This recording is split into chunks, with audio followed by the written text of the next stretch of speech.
to hold any of you up, nor do I want to significantly delay the remainder of what my class is going to be doing as part of their final exam beyond what was planned for in terms of this first hour for the great debate. I think that we should proceed, even though that it puts us in the potential danger of having a deadlock with a split decision with only 2 judges, but maybe the fates will prevail and Dana Oland will arrive in time to get faith in the power of reason is touching. Indeed.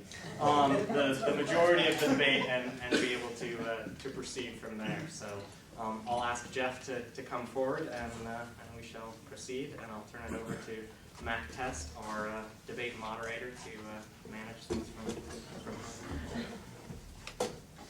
So, from what I understand, Jeff? Okay, so Jeff and Matt here will both first deliver their arguments. From what I understand, it's to be about 3 to 5 minutes. And then we will take questions from the judges perhaps first, and then also open it up to the wider audience here second after the judges obviously can also fit in later. So 3 to 5 minutes is what we'll allow both of you. We've also agreed that we can ask one another. Also, okay. So I'll just after the judges ask questions. In the spirit of nobility, I will ask the more honored person to go first. Thank you. I have a relatively simple argument that I want to put forward to you. It seems rather complex on the face of it, but in actuality, it isn't. And it begins at a first stage with helping you to recognize and understand that the names Shaxper and Shakespeare, or Shake-Spear, the latter two suggestive of likely pseudonyms, are in fact names that refer to 2 distinct and separate individuals. In all of the extant legal records referring to the man that we commonly associate as the author of the plays of William Shakespeare, that name in Stratford records and in his own barely legible handwriting is typically spelled something closer to Shakspeere, or Shaxper, rather than Shakespeare with a long A. So when referring to the man from Stratford-on-Avon, I will consistently refer to him as Shaxper, and when I reference Shakespeare, I'll more often be talking about the notion of the author of the works that we are familiar with. So, accepting therefore that William Shakespeare of Stratford-on-Avon was in fact a 16th century actor and theatrical entrepreneur, the knowledge of his life and career is ultimately inconsistent with the learning and attitudes displayed in the plays and poems. Several hundred years of scholarship have led us to understand that there's deep and profound learning that's displayed in the plays of Shakespeare, ranging from knowledge of contemporary medical theory, falconry, a decidedly noble pastime, and the law, clearly detailed and intimate knowledge of foreign cultures and foreign locations, including prominent cities in Italy and France, and none of the biographical record that we have with William Shakespeare gives us a known and plausible explanation for how it is that this commoner, William Shakespeare, would be able to acquire such profound and distinct knowledge. The first point on that track that needs to be made is that we have no concrete knowledge that Shakespeare had any kind of formal education whatsoever. It's often presumed that he attended the free grammar school at Stratford-on-Avon, but in fact the attendance records for that school in the relevant time period are no longer in existence. So we don't know that he attended the free grammar school at Stratford-on-Avon, nor do I think we should assume that he did. There's likewise no known plausible explanation for his knowledge of such specialized topics as the law, medicine, horticulture, and falconry, among many others. There's no known plausible explanation for his knowledge of foreign countries and cultures, most notably Italy and France, where a number of the plays are set, and no known plausible explanation for the detailed knowledge of the court and the lives of courtiers, which are also often prominent in the plays of Shakespeare. The well-documented life of Edward de Vere, the 17th Earl of Oxford, in contradistinction, present a far more compelling and plausible fit with the knowledge and experience displayed in the plays. De Vere was Cambridge educated. In fact, he matriculated at Queen's College, Cambridge when he was 8 years old. He was also Inns of Court educated, meaning he had a profound education in the London law schools of the time. De Vere also has obvious and known connections to prominent writers and translators in the Elizabethan era, most notably Arthur Golding, his maternal uncle, who is famous primarily as the translator of Ovid's Metamorphoses, a prominent and often cited source of materials in Shakespeare's plays. Without Ovid's Metamorphoses, a number of the plays really would be unlikely to exist. He also had strong connections with John Lyly, who's famous first and foremost for his kind of proto-novella, The Euphues, which its style really came to define Middle Elizabethan style, the Euphuistic style, which is really flowery and ornate. And at one point in time, Lyly served as Oxford's secretary, so there's a strong literary connection there. We also know from contemporary records, including a 1589 publication as well as a subsequent 1598 publication, that the Earl of Oxford was a writer of poetry and also known as a writer of comedies and interludes. However, none of those play texts survive unless we can acknowledge at long last that the works that we attribute to William Shakespeare, Stratford-on-Avon, are in fact the great comedies of Edward de Vere, the 17th Earl of Oxford. Naturally, as a nobleman, in fact one of the most prominent and eldest families in all of England, coming from Norman descent, the Earl of Oxford would have had detailed first-hand knowledge from experience of life at the court and life as a courtier. The next phase of this argument that I want to present is that Shakespeare presents a likely and suitable pseudonym for Oxford for a number of reasons. The first is its link in antiquity and in classical knowledge and learning to the goddess Pallas Athena, who is also known as the spear shaker. Athena emerges fully formed from the forehead of Zeus and comes to be known and associated with the arts of the theater in both Greek and Roman culture. Secondly is Gabriel Harvey's incredibly tantalizing oration delivered at Cambridge in 1577, in which he urges Oxford to put aside the pen and to instead more fully realize his glory as a military man. And he, if you'll allow me to quote from the oration itself, in the course of that oration, Harvey implored his subject Oxford to, quote, throw away the insignificant pen and prepare for a martial career. Looking forward to Oxford's future exploits, Harvey continued, and I quote, even at this moment thou art fiercely longing for the fray. Thine eyes flash, thy countenance shakes a spear. Finally, as well, we can turn to the Bulbeck coat of arms. Among Oxford's hereditary titles, in addition to being the 17th Earl of Oxford, he was also Lord Bulbeck. And that coat of arms has, as a centerpiece, a lion who is brandishing a broken lance or spear. There are extensive correspondences, which time won't allow me to go into, between Oxford's life and events in the plays that we attribute to Shakespeare.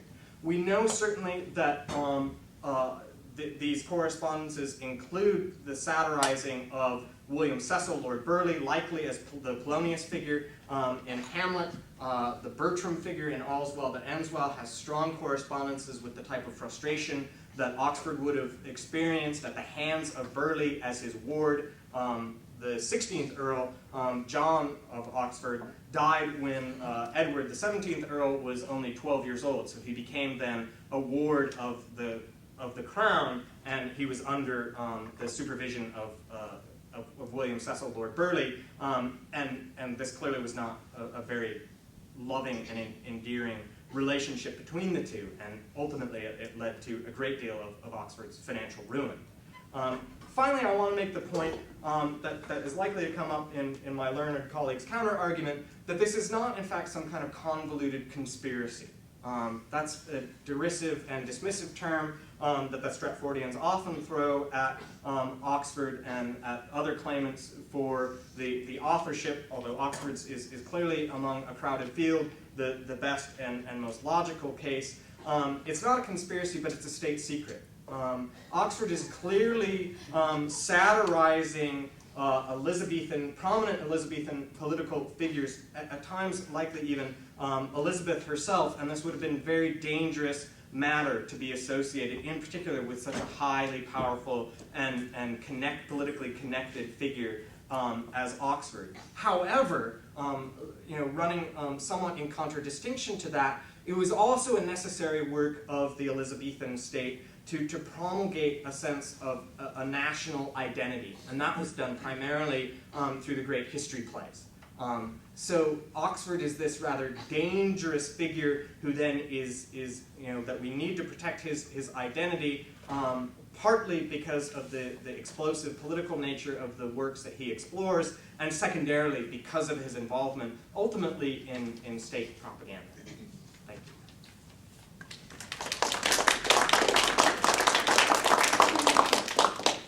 Methinks the professor doth protest too much. To be or not to be? What is the question? Who wrote that line is the question. And what is the answer? Well, you guys are wimpy. What is the answer? Shakespeare. Thank you. I should rest my case there. But apparently I have to keep going. What Oxfordians, Baconians, Nevillians, millions of these people have come up. I believe there's 58, 67, some number like that, of possible people that wrote the plays that people have brought forward. The whole argument was started in the mid-1700s by Delia Bacon, Francis Bacon's descendant. So basically what these people would have you believe that for 400 years that the writer of the most famous lines and plays and poems in the history has been kept secret by a small island of people, England, who have not this kind of power. America has the voice of power, and they would clearly undo this act of a former war foe. So that's not believable at all. The first mention of Shakespeare is in 1592, Robert Greene's Groat's Worth of Wit, in which he talks about an upstart crow beautifying himself. I don't know if any of you judges have that actual excerpt, but he's clearly talking about Shakespeare, that he's arrived in town and they call him Shakespeare, which obviously isn't Shakespeare. But going back to some of these, I guess you could call them hearsay sort of things, like when he mentions Lord Bolbic, Edward de Vere has changed his family logo to brandishing a spear that's broken. Well, then why isn't his name William Breakspear? Was he shaking a spear or breaking a spear? Let's try to get the story straight. So Greene's Groat's Worth of Wit. Well, the next year, 1593, Venus and Adonis comes out by William Shakespeare, and it had many references to Ovid and all of his mythology, and it was very well learned. So you just have to ask yourself a mere question: at 29 years of age, is a man able to put forth such a work? He grew up in a small town. I've dressed as a sort of a small town bumpkin to show that, hey, do you have to be upper class to be educated? It's a question that I think we've answered in this class, and the answer is no. They had the free schools of Edward VI, which were implemented in the early 1550s. So a man born in 1564 would have definite access to education, and then it's just interpretive of whether or not he could take those words that he learned and make us all laugh and cry for 400 years. So ask yourself, could you do that? Are you clever? Or is that something only people born of noble blood are able to do? There are things that are in debate right now. The handwriting of the plays of Sir Thomas More is being analyzed, and they're pretty certain that hand D, there's like 5 hands in it, and that hand D is Shakespeare, and that it matches all of the signatures and all of the documents, which he wrote in what they call English secretary, which a lot of Oxfordians aren't really made aware of, and they assume he was illiterate because of the style of the writing, and that his parents signed their documents with a mark, which is a sign of literacy, John Shakespeare, and his daughter subsequently signed her letters with a mark. So Oxfordians would have you ask, well, then where's the gap? Why are they illiterate, and yet Shakespeare is so obviously learned? And all the debate about whether or not he could know so much about horticulture or falconry. You could read about all that stuff in books. And he had a friend from Stratford, Richard Field, who was a publisher, a printer, sorry. And so, of course, he had access to these books. Why his name is not mentioned in any social context, well, there's a few social contexts, but they're all kind of, it's hard to make a case out of them, is a mystery. But I ask you, what is the name on this book? William Shakespeare. So the mystery goes to his side, and not to any Oxfordian or nobility claim. Besides the fact that we all know rich people don't care, nor do they think deeply. Look at Donald Trump. Have you ever seen a more blasphemous case of wealth? You're fired. Does that have any resonance with love? Is the smoke raised in the fume of sighs? So ask yourselves, is it possible for 400 years to keep the identity of a very high up nobleman secret, that he wrote all these plays? How could you keep it from the community of people that he grew up around? And I'll submit to the judges for questions.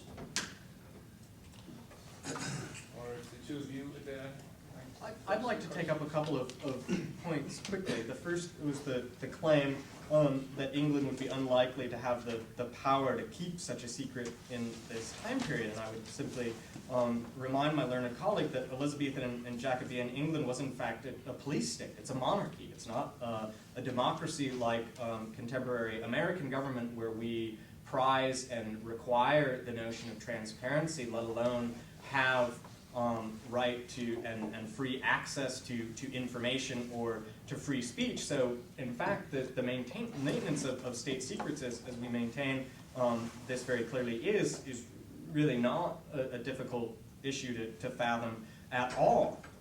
There were several points made along the way then questioning the notion of whether or not a noble person would even have this kind of reach or interest, and it's quite clear in the period that is the case. Hierarchy is very clearly the reality. We have equivalent greatness in a writer such as Sir Philip Sidney, who is clearly of the knightly and the courtly class. His Arcadia was well known in its own time period for its greatness, and that he, rather controversially kind of went against the grain of the period in terms of allowing his work to be known in public, although not published, under his name. And so there's this significant, what's often referred to as the stigma of print, that also comes into play here, that argues in favor of Oxford, that another reason, in addition to this state secret, is simply the political and the cultural climate of the time that says it would be inappropriate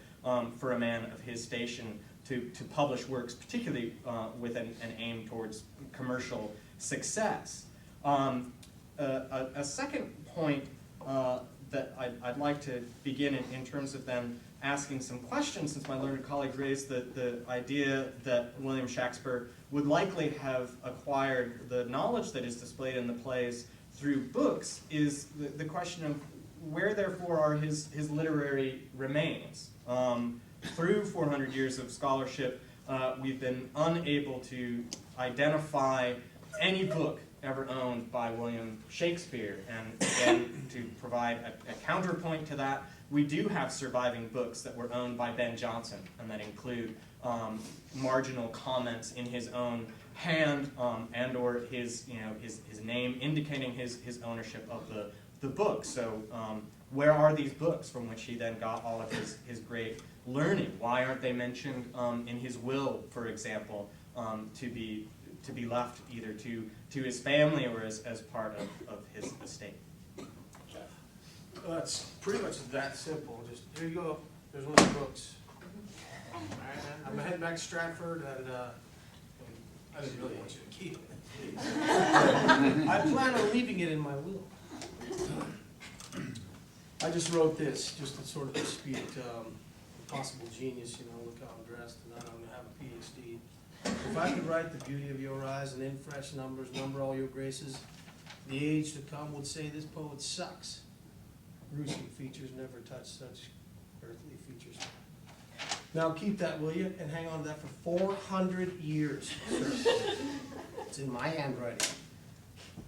And you're not that bad looking, but it wasn't your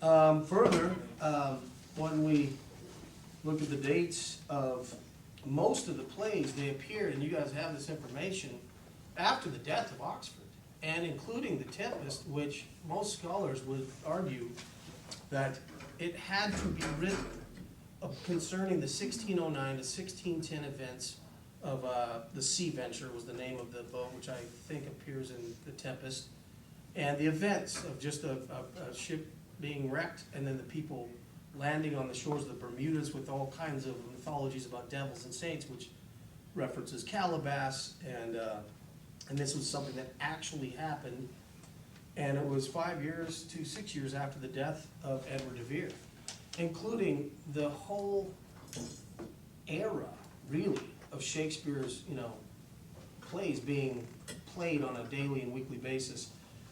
De Vere was dead. So how could he have written things like King Lear and all these other plays that sort of appeared after his death? And that would portend that he had covered them up until he died. Why would a writer do that? Wouldn't he want to reach his audience? Well, no writer would be motivated by how people will view them in the future. How could you get up in the morning based on that? You're motivated by what people view you as right now today, and whether or not you can get laid at the tavern later.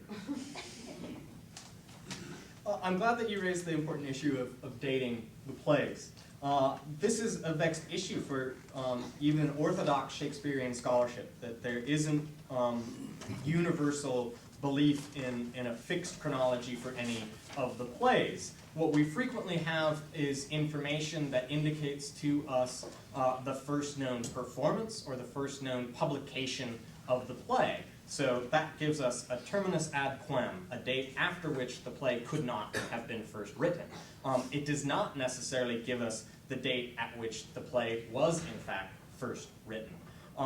When you point to internal evidence, such as the possible use of William Strachey's wreck of the Sea Venture as the source in The Tempest, that falls short in terms of there being any number of other shipwreck narratives that might have been accessible to the author of that play, including a 1594 shipwreck that likewise has obvious parallels to the events that take place in The Tempest. So often those internal dates are rather problematic. I'm also glad that you raised King Lear on that point, because one of the pieces of evidence that are frequently cited to date King Lear is his knowledge of a text about demonology and witchcraft that didn't appear in print until after the Earl of Oxford's death. However, we know, including from that publication, in its prefatory material, that text is derivative, that it's based on an earlier manuscript source, and that manuscript source would have been readily accessible to the Earl of Oxford, as a copy of it was in possession of one of his neighbors. 'Tis pity you're a whore.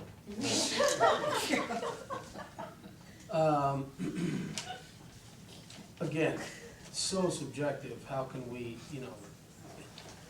what's the name on the book again? I mean, this is you have to, have a little more definitive evidence to make such a claim. 400 years. I can't emphasize that enough, as clearly anybody who hasn't heard of the specifics of your debate would never listen to you, because it is preposterous.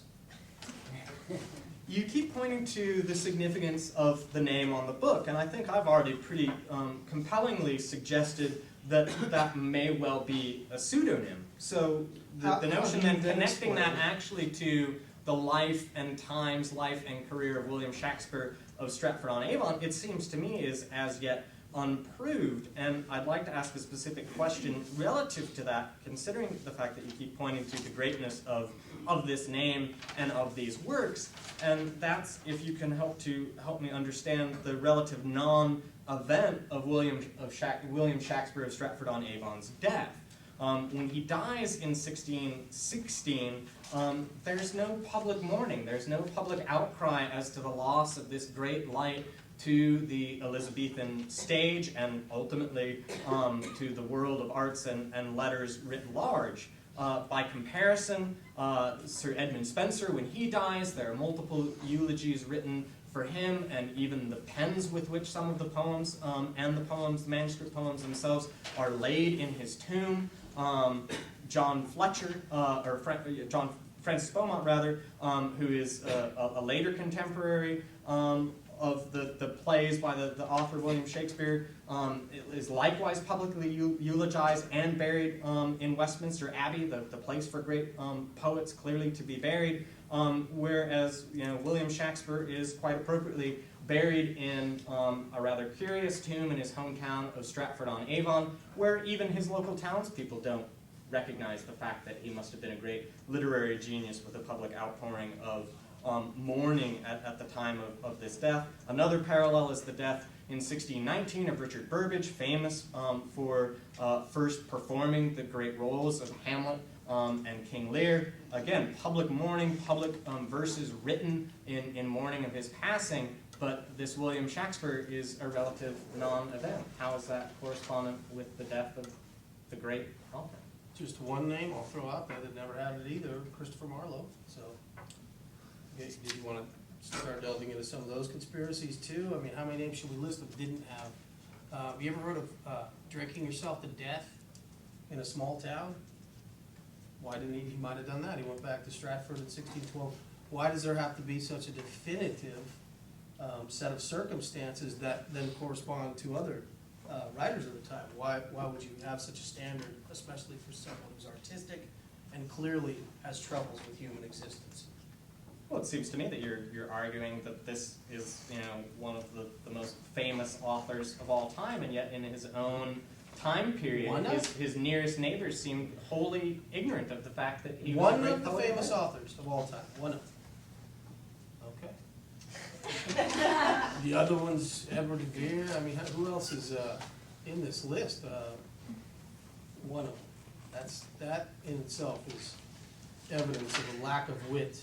I'd like to open it up to our judges and then the panel, the audience. Do our judges have any questions, or? My questions have to do with education on the part of both Shakespeare as well as De Vere. In terms of the grammar schools that were established, thanks largely to the efforts of John Collett earlier, what types of subjects would have been taught in those schools? Latin, several subjects. They would have read all of the humanistic authors of that are going on in Florence, and all that information was coming over from noblemen who would bring books back and forth and donate them to various religious and collegiate institutions like Oxford and Cambridge. So they really had access to almost anything if they were in a school. Chances were the books were donated. So yes, they would have been groomed in Latin and the myths of Ovid and various other people, and humanism in general goes back to that classical learning period. That most would assume, since we grew up in America, especially most Americans, we don't even address that, but it would have been important back then because they were still interpreting all of the previous knowledge from Italy and other classical forms of knowledge. Okay. So grammar schools based on humanistic studies, even for the young. Now the question seems to be, was he there? And the main objection seems to be there are no longer any records extant from the grammar schools. From the free grammar school. From this free grammar Stratford-on-Avon. school. Yeah, is it common to have records of who attended grammar school in these rural areas in England in the 16th century?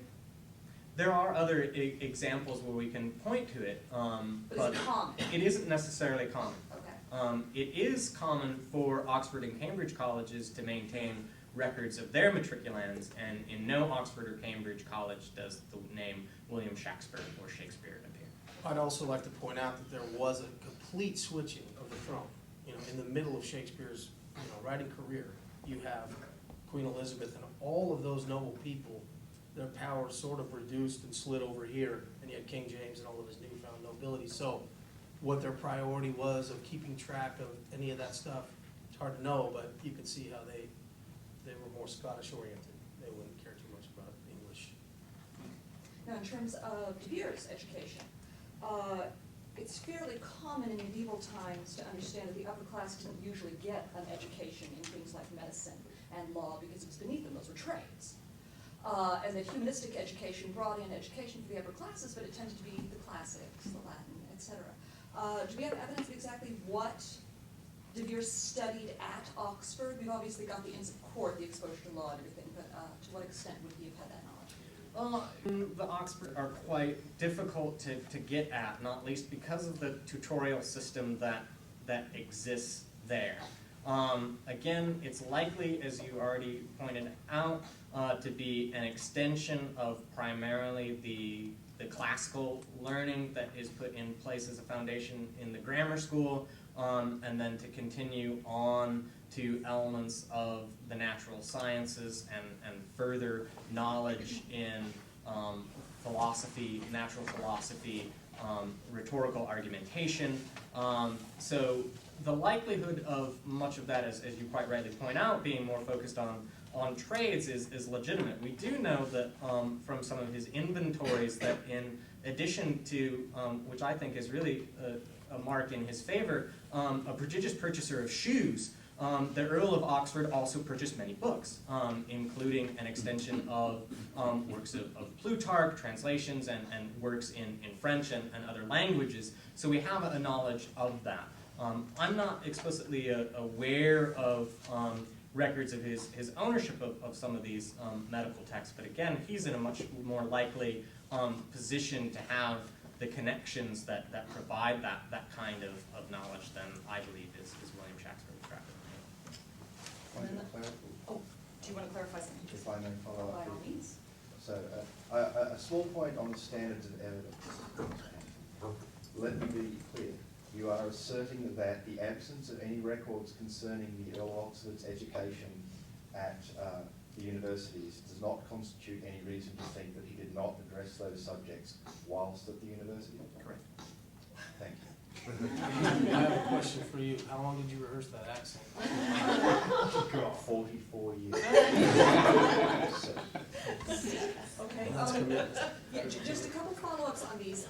Since a great deal of effort has been expended to show that Shakespeare couldn't have had access to some of the upper-ranking types of knowledge and behaviors, to what extent has it been proven that De Vere had access to, shall we say, the lower-ranking attitudes that are reflected in many of his plays as well? Could we have expected somebody that high in the hierarchy to have had great experience in developing these lower-class characters with such richness? In many ways, that's an excellent question, and yes, in fact, we do. That as highly born as he is and as widely traveled as Oxford was, he clearly seems to have moved both within those circles and others.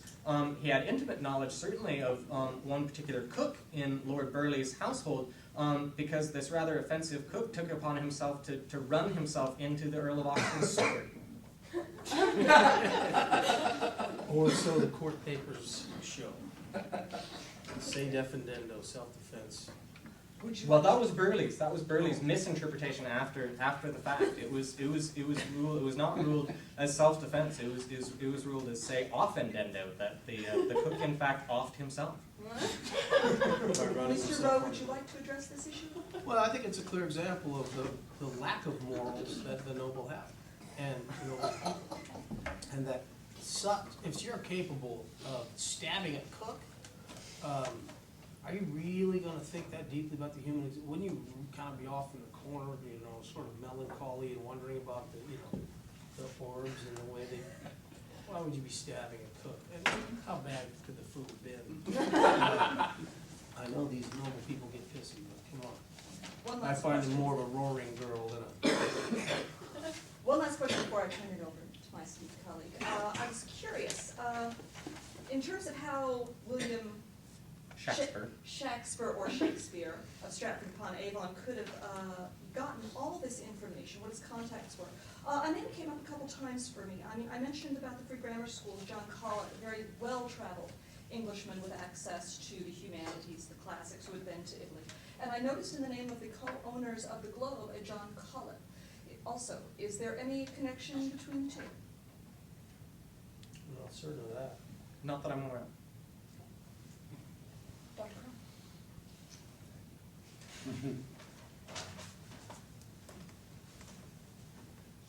Mr. Rowe, a brief question.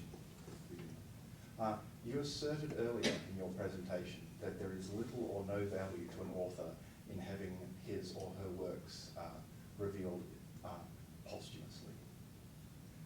And that you offered this as an explanation for why the Oxfordians have little or no reason to think that the later plays of Shakespeare should be attributed to the Earl of Oxford. I am puzzled by why you hold this view. Within my own discipline, that of philosophy, it is generally regarded that the author of the dialogues concerning natural religion, one David Hume, held that work for publication only after his death, for fear of the repercussions of the publication of the work. Since your esteemed colleague has suggested that the Earl of Oxford similarly was worried about the repercussions of the work, it seems not unreasonable to think that he might have held work for posthumous publication. Well, I think, what was your name? Steve.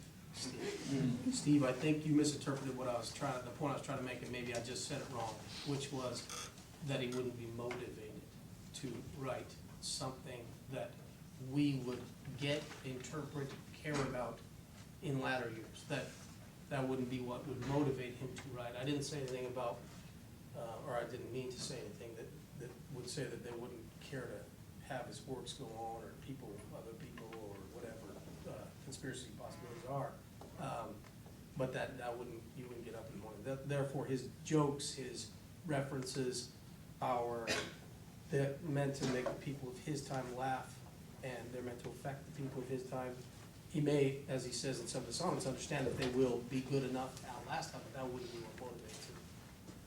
Again, the accolades of his time would be what he would, be motivating him. As any accomplished person, I would say. And I wanted to mention, if there's no other questions, Well, as a matter of fact, there is one more that I would like to raise with your esteemed colleague. Okay, two if I may. Sir, the burden of your argument turns on a somewhat surprising and puzzling coincidence. I take it that you'll grant that the plays attributed to William Shakespeare were performed at the Globe, which was indeed owned by Mr. Shakespeare of Stratford. Indeed. And given that the gentleman from Stratford was not in fact the author of these plays, he is to have performed in them and to have put them on for a number of years without any curiosity as to the author of these works? The vast majority of these works, when they first appear in print, have no authorial attribution. It's really not until 7 years after the death of William Shakespeare of Stratford-on-Avon in 1623 that the first folio, the first collected works of William Shakespeare are published, and that's quite convenient given the fact that now 7 years dead, Shakespeare, the likely frontman, is no longer there to make precisely the sorts of claims and be the sort of problem that you raise. I think. Dr. Hanson, is it at all unusual for there to be no author's name on the front for a play? I can answer that. No, it is not It's unusual. not unusual. Robert Greene, Thomas Lodge, Marlowe, John Lilly, Robert Wilson, all between 1590 and 1597, all published without the name. And John Lilly published 6 plays with no name on them. And that's who influenced Shakespeare with his Euphues. I would also add that then when authorial attribution under the name of Shakespeare does begin, and this only strengthens my argument, the author's name is invariably spelled Shakespeare, or appears as in the 1609 publication of Shakespeare's sonnets with a hyphen, which I think is very suggestive of a pseudonym. We can look only to Measure for Measure, where Master Shutai, the great traveler, is referenced, or outside of the world of fictional works, we can also look at the use of the nom de plume Martin Marprelate in the 1590s, when the Elizabethan government was paying writers such as Thomas Nash to write under pseudonyms to then counter surreptitiously printed and circulated anti-state and anti-church propaganda. So again, this is another piece of evidence in support of the maintenance of Oxford's anonymity as part of the state secret, that we know that the Elizabethan government was engaged in precisely this type of activities in the 1590s. And it stands to reason that they continued to be engaged in these types of activities throughout the 1590s, and that James would maintain similar sorts of works into the 1600s. But it could be equally interpreted the other way, which was that their spelling and all that pronunciation were all just constantly changing. There were no rules like we have today, where you would be graded, or someone would say, "You son of a gun, why don't you put a hyphen there?"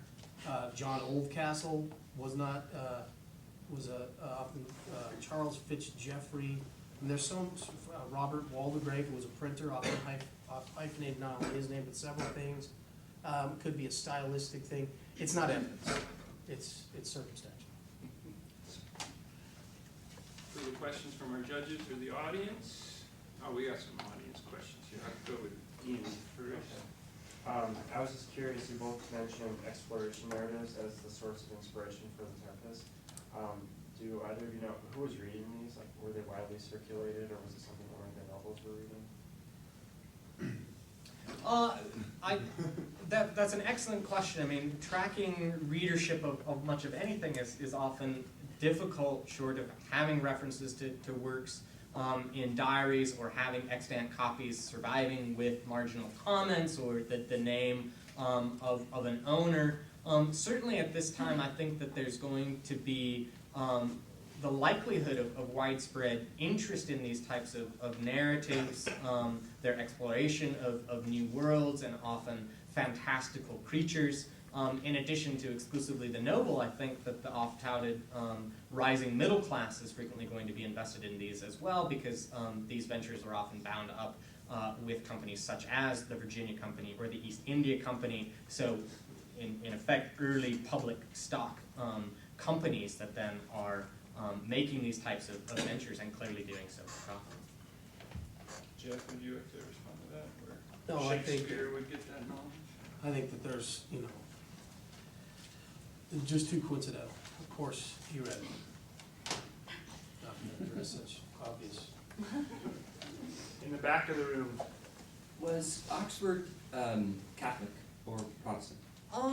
He appears, at least early in his life, to have been Protestant. Later in his life, particularly after some of his travels in Europe, we believe that he became sympathetic to the Catholic faith. A predominant number of contemporary scholars who write about Shakespeare, and although they're primarily examining the plays with the false biographical lens of believing that the author is William Shakespeare of Stratford-on-Avon, likewise position him as Catholic, and feel that the plays very clearly demonstrate Catholic sympathies and a profound loss for the magic and the ritual of the old religion. I can further that a little bit with what I've read about Oxford, and that is that he was actually made an ass out of himself concerning a Catholic cause, because he went to Queen Elizabeth with a conspiracy that he was involved in that implemented one nobleman, Howard, and someone else, saying that they all had been conspiring to get her off the throne and put the Catholic Church back in charge, which led to a lot of his social embarrassment and probably the need to rob plays to make himself look better.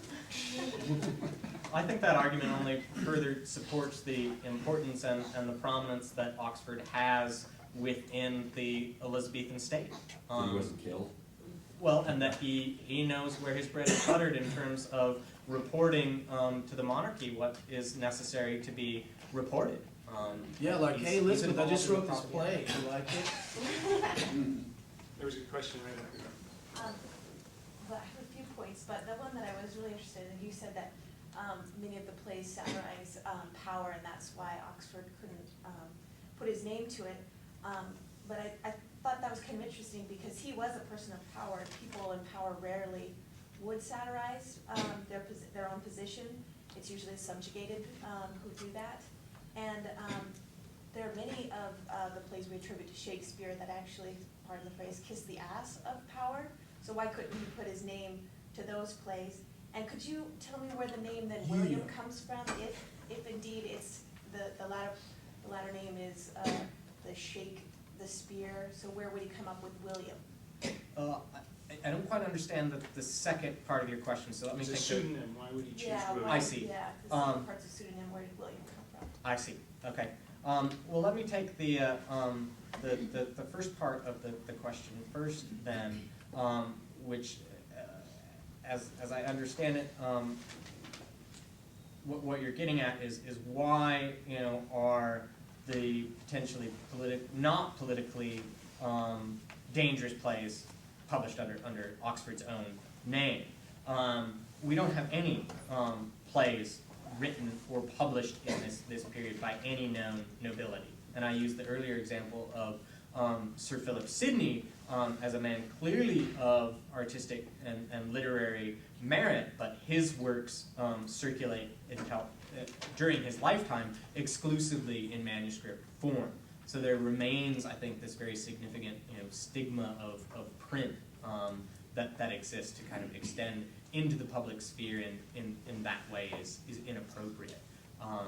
And yet we know that Oxford is an author, that folks are referring to him as the writer of interludes, but his name doesn't appear in that way. His name does appear occasionally in published poems and in published commendatory verses, both in English and in Latin, not in the form of an author seeking remuneration or attempting to sell his own works, but in support of others' works and a commendation of them.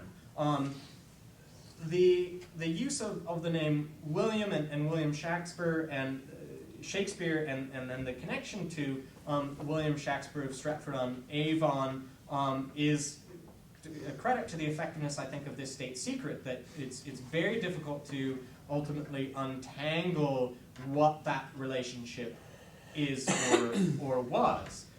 As Dr. Crowley raised the point, clearly the plays that we associate with Shakespeare were performed at the Globe. They were acted in by William Shakespeare of Stratford-on-Avon, according to some contemporary, or actually near contemporary, cast lists, such as the 1616 publication of Ben Jonson's Folio. But so I think that there's a ready-made and useful person there. I will acknowledge that this is getting into the territory of pure speculation, but it is quite interesting that this William Shakespeare of Stratford-on-Avon is able to acquire the significant wealth that he does and enable himself to buy prominent pieces of property in Stratford-on-Avon. Where exactly that money comes from is not clear, whereas, again, this is strictly hypothetical and a supposition. We know that Oxford, under the reign of Elizabeth I, is given a £1,000 annuity. This is a fantastic sum. By way of comparison, the person in charge, in effect, of the Elizabethan mail service, and it really doesn't exist as a fully modern equivalent in the time period, but the person in charge of that office is given £1,200 a year, so £200 more than this annuity granted to Oxford. So Oxford has a tremendous sum that he's granted annually by the crown. He's sold off most of his family property and the materials that he inherits, so he doesn't need this money to maintain a significant number of households and things like that. So it seems to me not beyond the pale of suspicion that some of that may have gone to the front man, William Shakespeare of Stratford. Can I just follow up really quick? Yeah, you may follow. So this was like a big payoff from the Queen to keep quiet about who's writing these plays, and then he's paying off William Shakespeare to act as the front man. And so 400 years later, we still think it's the wrong person. What does England gain from keeping this state secret 400 years afterwards? When there be at some point where they would say, okay, guess what? It was really the Earl of Oxford. But what do they gain by keeping this state secret all this time? Come on. Well, I think that really devolves back to the academic establishment.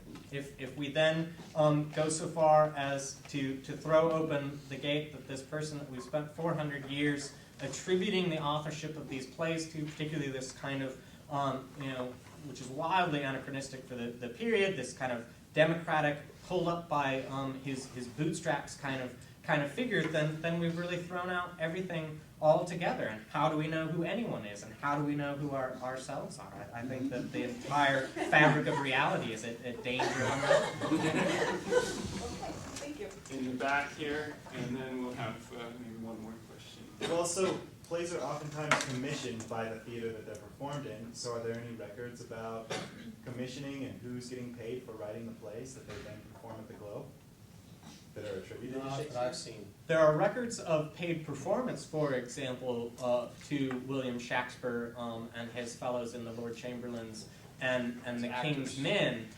There is no extant record for payment of authorship of any play to William Shakespeare of Stratford-on-Avon. But in contradistinction, in Philip Henslow's diary, the great theatrical entrepreneur, there is a great deal of evidence of the authors that are paid for plays, the amounts that are paid for plays, and primarily that's for the Rose Theater that Henslow was attached to.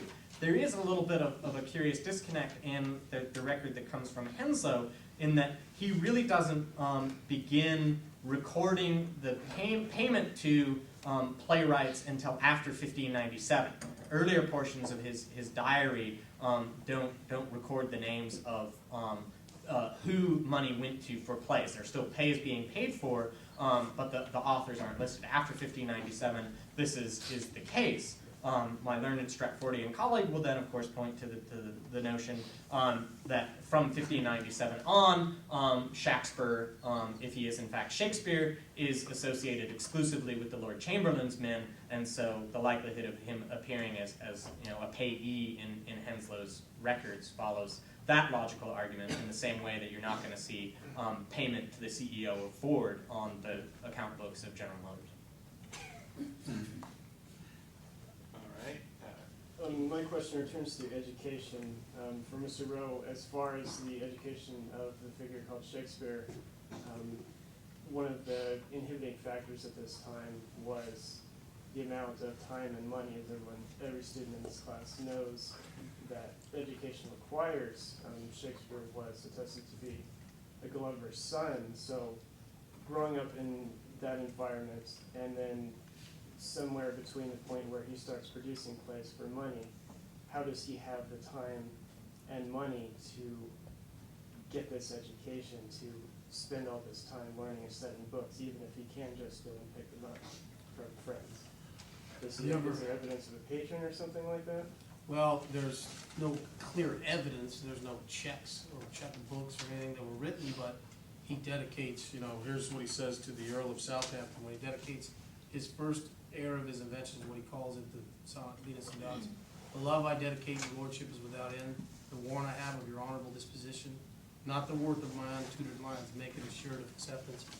So it's clear that the Earl of Southampton he's probably living in his house as some sort of an apprentice for a servant, and that would allow him access to not only the verbiage they use, but see the games that they played, and then of course they would have access to books and all kinds of inside court knowledge.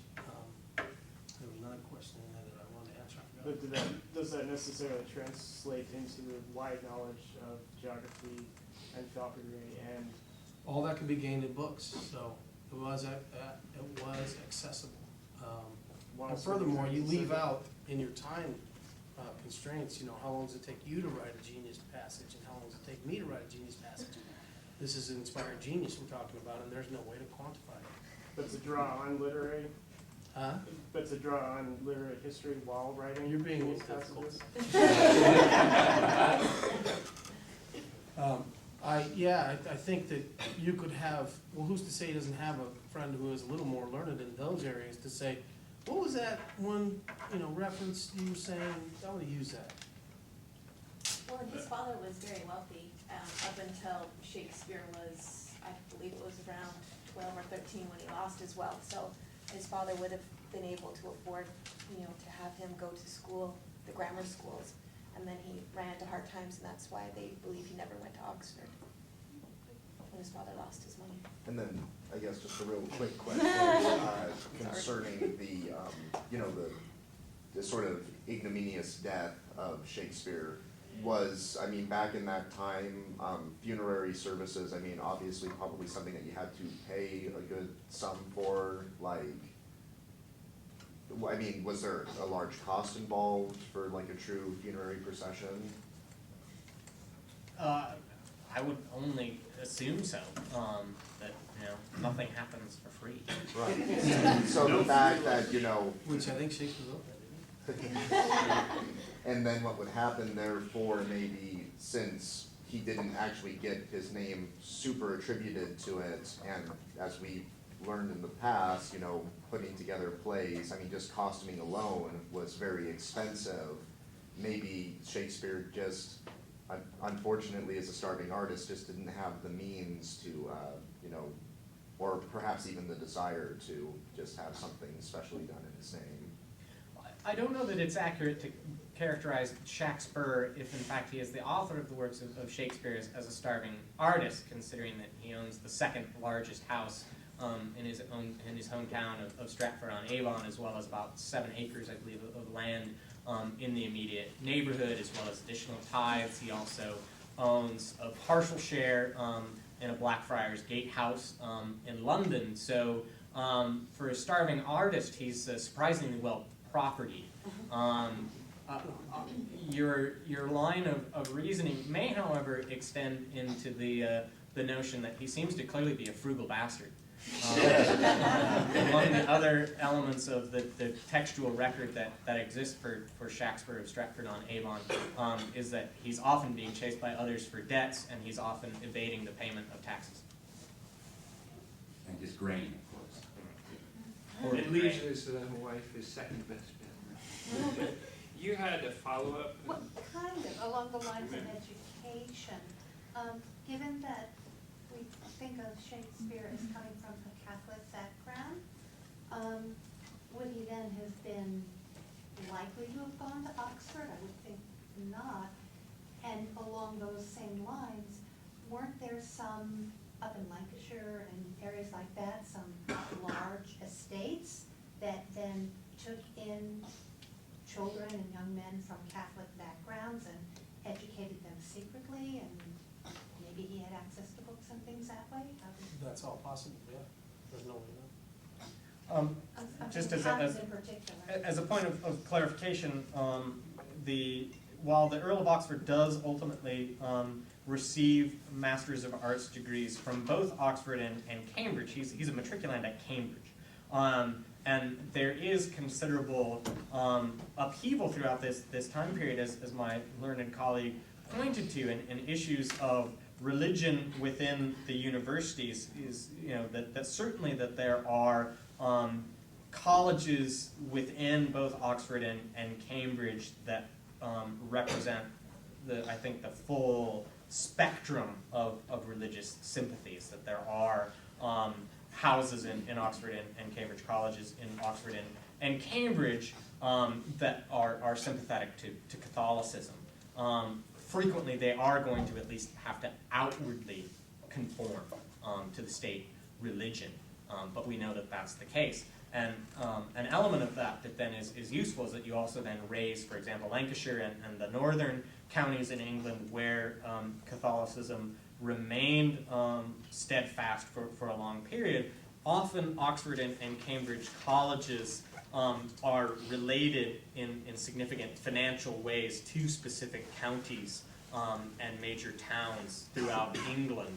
And so Lancashire, for example, will, as a town, they will pay to then send some of their best and brightest students to the university, and usually have a specific intimate relationship with a specific college. And so there are elements of that. In some ways, to use a rather anachronistic example, it's something like the Jeffersonian ideal of education that Jefferson talked about, the idea that then students from from local communities would go to the university to gain knowledge and then return to their home community to then reinvest that knowledge in the community. And so that kind of relationship exists there.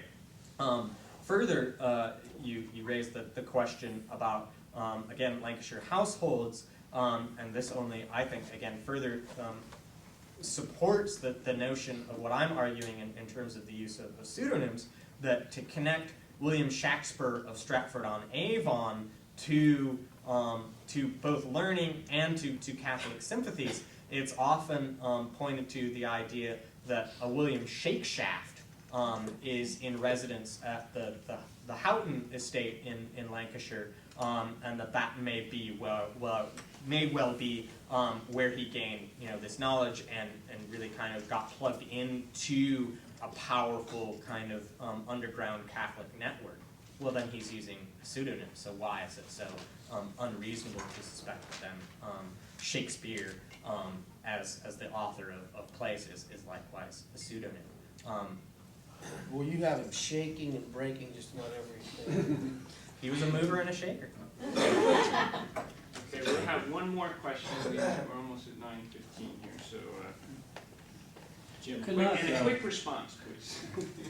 Could not the argument as a whole fallaciously assume that there is only one author to the plays and that artistic genius is individual as opposed to collective?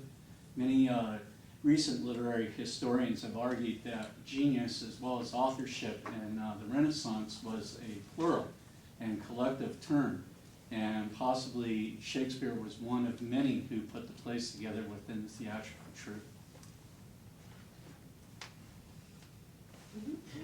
Yeah, one of many. Yeah, sorry, I was thinking of my next point. Can you answer that?